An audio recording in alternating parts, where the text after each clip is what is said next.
সুনামগঞ্জের ছাতক উপজেলার ৭ নং সিংচাপুর ইউনিয়নের আয়নাকান্দি গ্রামের প্রায় ৩০০ পরিবারকে ৫০০ টাকা করে আলহাজ খোয়াজ আলী জনকল্যাণ ট্রাস্টের পক্ষ থেকে ঈদুল আজহা উপলক্ষে বিতরণ করেন বাংলাদেশ আওয়ামী মুক্তিযুদ্ধ লীগ যুক্তরাজ্য কমিটির প্রতিষ্ঠাতা সভাপতি, লন্ডন মহানগর আওয়ামী লীগের সাবেক বিজ্ঞান ও প্রযুক্তি বিষয়ক সম্পাদক আলহাজ খোয়াজ আলী জনকল্যাণ ট্রাস্টের প্রতিষ্ঠাতা পরিচালক, গরিব দুঃখী মেহনতি মানুষের পরম বন্ধু, বিশিষ্ট সমাজসেবক ও শিক্ষা অনুরাগী, মানবতার ফেরিওয়ালা, বিগত ২০২১ সালের ৭ নং সিংচাপুর ইউনিয়ন পরিষদ উপনির্বাচনের নৌকার প্রার্থী জননেতা জনাব আশিকুল ইসলাম আশিক।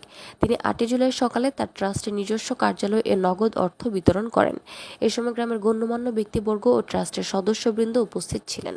আলহাজ খোয়াজ আলী জনকল্যাণ ট্রাস্টের পক্ষ থেকে ছাতক উপজেলার ৭ নং সিংচাপুর ইউনিয়নে আমার নিজ গ্রাম আইনাকান্দিতে আমরা প্রায় ৩০০ পরিবারকে ৫০০ টাকা করে ঈদ উপহার আমরা দিয়েছি এবং বন্যায় সুনামগঞ্জ জেলার সিংচাপুর ইউনিয়নের প্রতিটা গ্রামে ক্ষতিগ্রস্ত করেছে। আমি আলহাজ খোয়াজ আলী জনকল্যাণ ট্রাস্টের পক্ষ থেকে সিংচাপুর ইউনিয়নের প্রতিটা গ্রামে প্রায় ২০-২২টা গ্রামে আমি যাওয়ার চেষ্টা করেছি, মানুষের পাশে দাঁড়াইতে পেরেছি।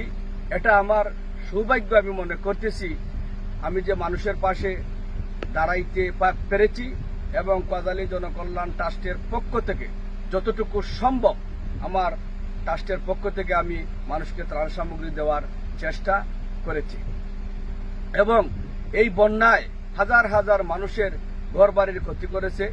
অনেকের গরু, ছাগল, হাঁস মুরগ মানুষ সহ বাড়িঘর সহ ক্ষতিগ্রস্ত করেছে। শত শত পরিবারের নতুন করে তাদের জীবন আবার শুরু করতে হবে। সুতরাং আমাদের সরকারও মাননীয় প্রধানমন্ত্রী জননেত্রী শেখ হাসিনা সর্বাত্ম সহযোগিতা করে যাচ্ছেন সুনামগঞ্জবাসীর জন্য। আমাদের পক্ষ থেকে, সুনামগঞ্জবাসীর পক্ষ থেকে মাননীয় প্রধানমন্ত্রী জননেত্রী শেখ হাসিনাকে অসংখ্য ধন্যবাদ জানাচ্ছি। এবং আমি আমার ইউনিয়ন থেকে 3বার নির্বাচন করেছি, নির্বাচিত হতে পারি নাই, হয়তো আমার ভাগ্যে নেই, কিন্তু আমি আলহাজ খোয়াজ আলী জনকল্যাণ ট্রাস্ট নিয়ে আমার সিংচাপুর ইউনিয়নের পাশে আমি আছি এবং ভবিষ্যতে থাকব। আমি নির্বাচিত হই কিংবা না হই, কিন্তু আমি জনগণের পাশে আগেও ছিলাম, বর্তমানেও আছি এবং ভবিষ্যতেও থাকব। আমি